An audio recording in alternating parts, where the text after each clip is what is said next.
What's going on, everybody? Welcome to the first podcast here on the Growing with Nick channel. Basically, I just wanted to get on here and start doing these maybe once every other week for you guys. Just a one-on-one conversation about all things gardening, fruits, vegetables, fruit trees, garden products, garden ideas, methodologies, and just talking about the news and anything that relates to gardening will be on this podcast. We will have guests and it should be fun. It should be a way for us to interact in a different way for my subscribers and for you guys. Again, if I said we were going to have some guests on here, it's going to be fun. It's going to be cool. Haven't thought of a name, so if you have any ideas, drop those below. But without further ado, let's get right into the podcast. So today's podcast is going to be all about choosing the right types of annual plants. So that's going to be like your peppers, tomatoes, and eggplants. With seed season being gone already, this is important for people who are going to be buying transplants at like Lowe's, Home Depot, like the Bonnie plants, things like that. There are some varieties that you should stay away from and some that are better that I've grown over the last 3 years. So I wanted to give you guys my preference and my knowledge on these varieties and which ones are the best and which ones you should stray from. So I grow in growing zone 7A, South Jersey. So basically anywhere in the Philadelphia area, Maryland, in this areas, these plants are going to thrive. But these are also just great tasting varieties as well. So if you're anywhere else in the country or in the world, these varieties are going to taste just great and produce great. They do especially great here. So without further ado, this is my YouTube channel. If you're not here, subscribe and hit that push notification.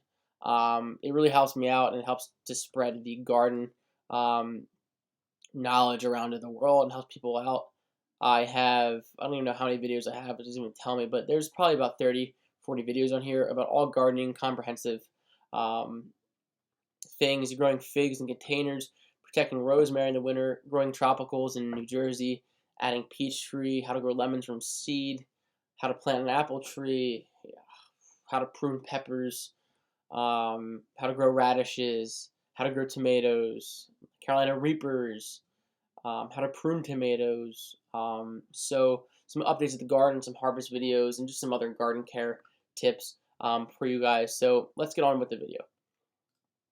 So you're most likely going to be buying Bonnie plants, but at my gardener for seed wise, if you want to go and buy your seeds, you want to buy these probably in January or before. They all ran out because of the COVID-19. Everyone wanted to garden, so they're pretty much dry. Most seed stores are dry. If you can look here, we go to all seeds and 99 cents though. This is why I recommend using at my gardener, because everything they sell, besides like their, these actual plants, but any seeds that they have will be 99 cents, which is pretty cool. Makes it really cheap, and you can, splurge a little bit on seeds. So you can see join waitlist, join waitlist, join waitlist. These are all out, but Bonnie will have them at your big box stores and probably local nurseries. So let's get into Bonnie.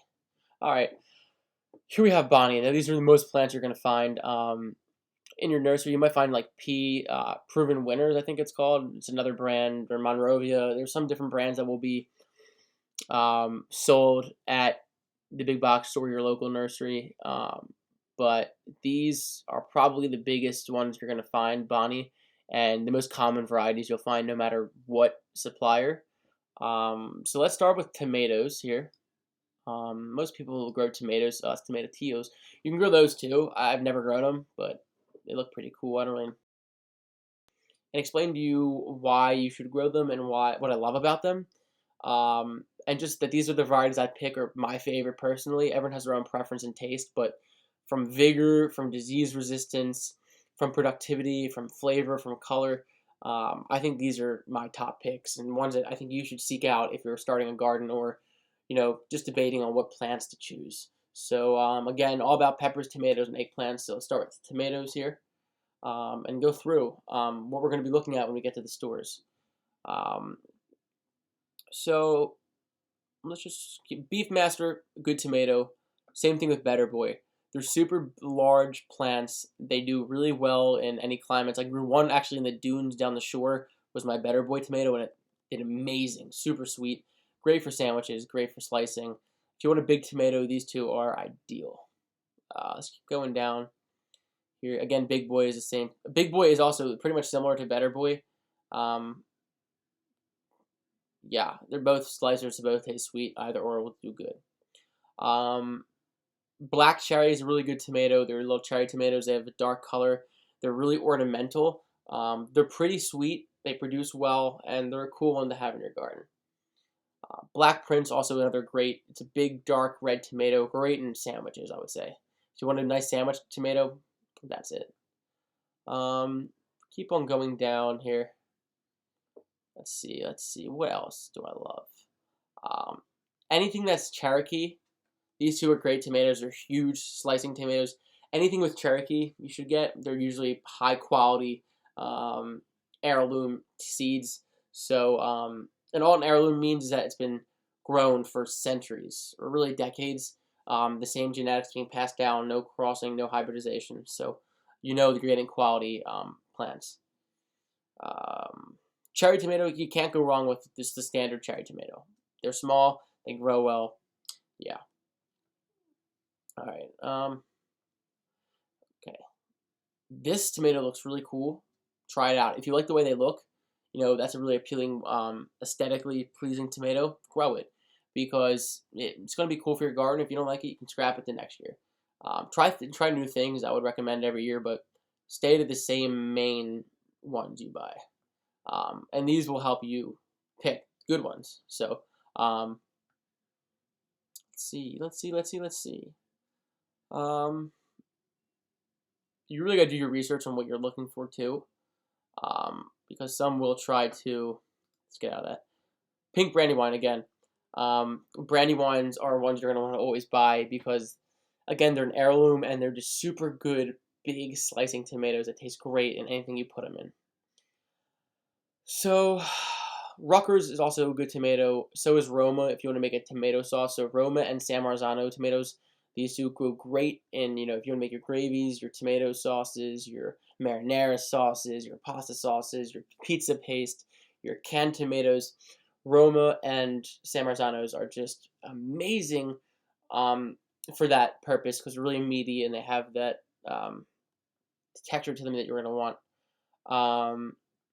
Let's keep going down here. Sun Sugar, really good tomato, really sweet orange, yellow cherry tomato. Really good, really bursting with sweetness, super high vigor on those two. Right here. Guys, if you're going to grow one cherry tomato, one small one, and that's all you have room for, Super Sweet 100. I gotta tell you guys, this is probably the best, or at least the sweetest. Doesn't even taste like a tomato. It tastes like you're eating like a cherry with like slight tomato hints. I don't even know how to explain it. Super productive, super disease resistant, super vigorous. Loads and loads of sweet fruit. You gotta grow them. One plant will supply you with like 100 tomatoes. It's more than you're probably gonna want to eat. So you get a couple of those things, you're really cooking with super sweet tomatoes, super sweet 100s. That's going to be the number one probably on this list if you're going to grow a tomato. I know it sounds cliche, everyone probably loves these, but I mean they're good, and there's just you can't say that other things are better than it. It's really hard. You're trying to be, you know, act cool because you know your tomatoes, but Super Sweet 100s are up there. I've gotten a lot of other sweets from tomatoes from Italy shipped in. They're really good. Don't get me wrong. And I will be opening up my own seed shop probably next fall, so you can buy some of the seeds that I grow heirloom to heirloom, but Super Sweet 100 is just hard to beat. Sweet Million tomatoes, also really good. They're really, really small, but they produce really early and taste really nice. So, Yellow Pear is also really good, and you want to look out for a Lemon Boy. They're big yellow slicing tomatoes. Alright, so we got the tomatoes under a wrap here. Let's check out our peppers. Now, a lot of you want to be growing peppers too, and there's a big debate on peppers here. What's the best? Depends what you want. Do you want a sweet? You want a spicy? You want a medium? You can try their pepper chooser, which is cool, but if you're in the store, you're just going to want to look and buy. So, Anaheim, really good.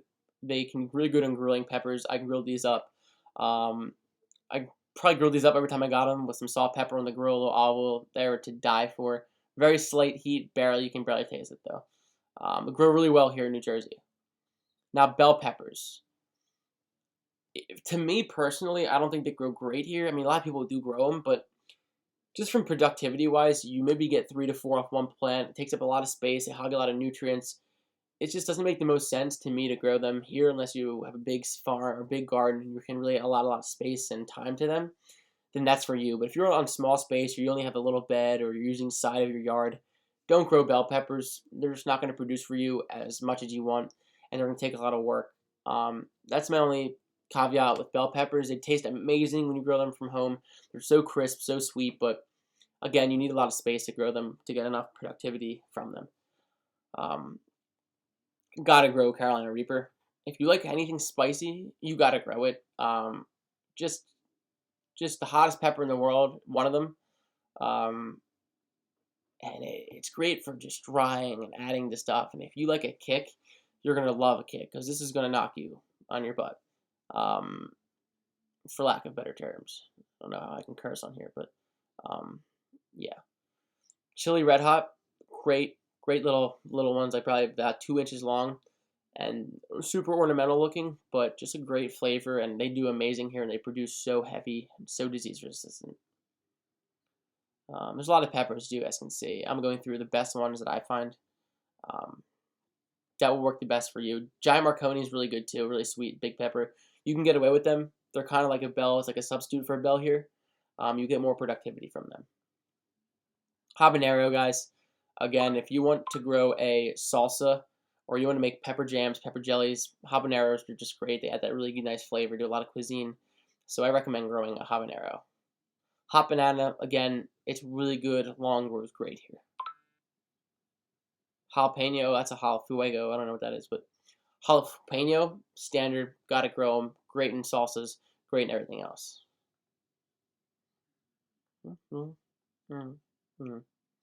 Ooh, poblano. Again, great on the grill. Grows great here. Ghost is the same as the Carolina Reaper, just a little less hot. So grow that one if you want a little bit of a notch down. Actually, half of a notch, but let's keep going. Chicito, people love these. I haven't grown these, so if you want to try it, try it. I really recommend trying new things year after year. So try something new. See how it tastes like. Sweet banana, it's really good. It's another substitute for a bell, and you get way more production. You can stuff them too, which is nice. Same with the jalapenos. Tabasco, again, you can make your own Tabasco sauce, or you can ferment them into like how they have here, and they're great throughout the year. Putting on bread too, it's really nice when you have this like fermented Tabasco on bread and olive oil on. That's peppers. There's a lot more, but those are the main ones you're gonna find, and those are probably my favorite in terms of productivity, flavor, and whatnot. So let's go to the last one is eggplants. We'll do another video on some more varieties that I recommend personally. And you can drop them down in the comments which varieties you would like to see me talk about and how I grow them. I'll give you recommendations or not. So I've probably grown over 100 varieties of each. I got crazy in my first couple years of gardening. So yeah, let's go in here. So Black Beauty eggplant, standard you find in eggplant parmesan in Italian restaurants. That's going to be a move for you to grow. Super good. You need a lot of sun for these, but when you get them a lot of sun, they will take off and you'll be having eggplants for 1 to 2 plants is good enough. The Ichiban, another great eggplant, great for slicing, great for grilling. You'll find these also, and they taste super good as well. And the Shikao, the Asian, same thing as the Ichiban. Depends what you want. I'm not a fan of the patio minis. They're very small, bitter. This isn't ever bitter. They're bitter. They're just harder to grow. So, yeah. Guys, that was it. That was the first episode of, and if you've made it this far, there's some other gardening accounts that do podcasts that I've seen, and my gardener has a bunch of podcasts. So check them out and just see what they're doing. It's always good to get other people's opinions on things and see what other gardeners are doing to get the widest range of knowledge you can get. So check out Ross Ratty's Fruit Talk. It's a really good podcast. I'm still thinking of the name. Maybe the Gardening Lab podcast or Growing with Nick's podcast. I'm not really sure yet. you know. Stay tuned. Again, guys, please subscribe. If you've made it this far, I appreciate it. I appreciate your viewership. Um, Looking to open up my own nursery one day, own seed company one day. I am a finance major, so I'll probably be working in there, but either on the weekends or when I'm retiring or when I'm older in life, that is the main goal here. So I want to keep spreading my knowledge, spreading my garden knowledge with everyone, and building up a community here where we can ask questions, feel safe, and just discuss all things gardening. So again, guys, please like, comment, subscribe. Check out any of these videos. There's a lot of comprehensive videos I've made over the last year. I've had this channel up, and just some cool things you can check out here. Some other people, some gardens I've been setting up for friends. So here's Mike. So yeah, that's about it, guys. Thanks so much for watching. And don't forget to subscribe. Peace.